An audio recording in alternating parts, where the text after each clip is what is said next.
سلام به شما رفقای خوب و باصفای موشکاف. آقا امروز میخوایم به یکی از جدیدترین پیچ و تابای نظام ولایت تو دوره پس از زهرخوری بپردازیم.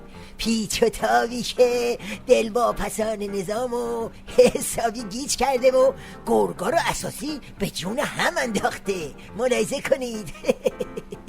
حکایت روایت‌های مختلف از پول‌های بلوکه شده ایران.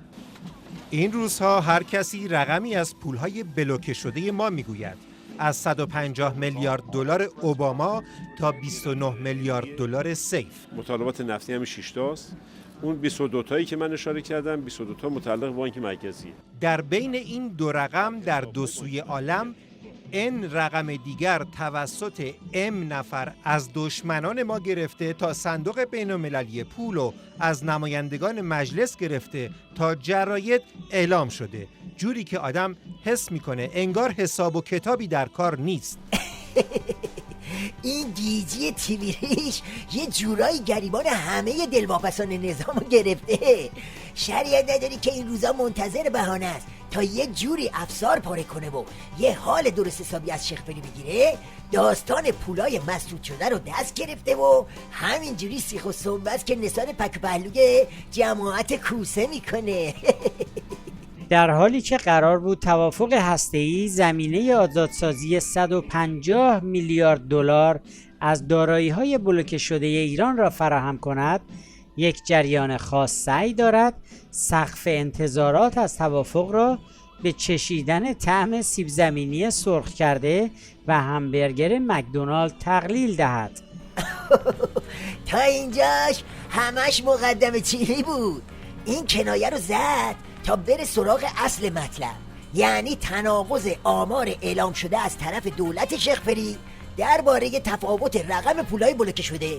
در حالی که تا چندی پیش این رسانه ها و برخی از دولت مردان از آزادسازی 150 میلیارد دلار پول بلوکه شده ایران در خارج می گفتند و نوید گشایشی عظیم را در پی توافق هسته‌ای می دادند، اما به ناگهان اعلام شد که این مبلغ کمتر از 30 میلیارد دلار است و خیلی هم نباید انتظار معجزه داشت.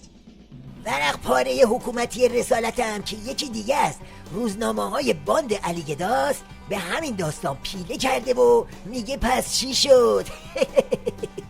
گفتگوهای هسته‌ای امروز پایان یافته است. قبل از گفتگوها گفته میشد بین 120 تا 180 میلیارد دلار از دارایی‌های ایران در بانک‌های خارجی بلوکه شده است. اکنون پس از پایان گفتگوها میگویند بین 28 تا 30 میلیارد دلار دارایی بلوکه شده داریم. خب تا اینجا هرچی گفتیم درباره جلزه بلزای باند علی گدا بود. حالا بریم ببینیم اونایی که این آماربازی و آمارسازی رو در بردن، یعنی سگ و سیله های اکبر کوسه و جماعت شیخ فری چی میگن. بالاخره رقم دقیق این پولای مسدودی که قرار دود بشه چقدر بوده؟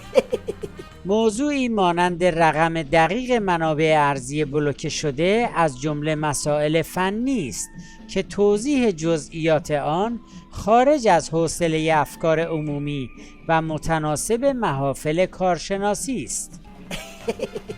بله، داستان از این قراره که باند کوسه تا قبل از زهرخوری تو وین زور میزد تا رقم این پولو هرچی بیشتر اعلام کنه و واسه زهرخوری زود باش و تنباش را بیندازه.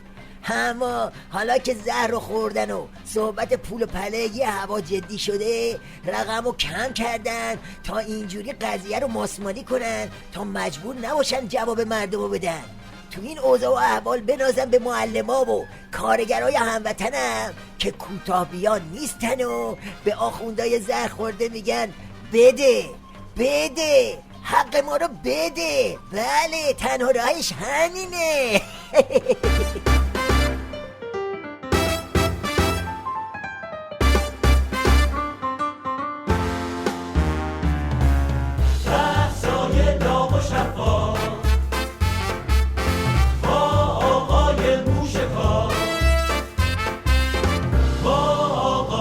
موشکاف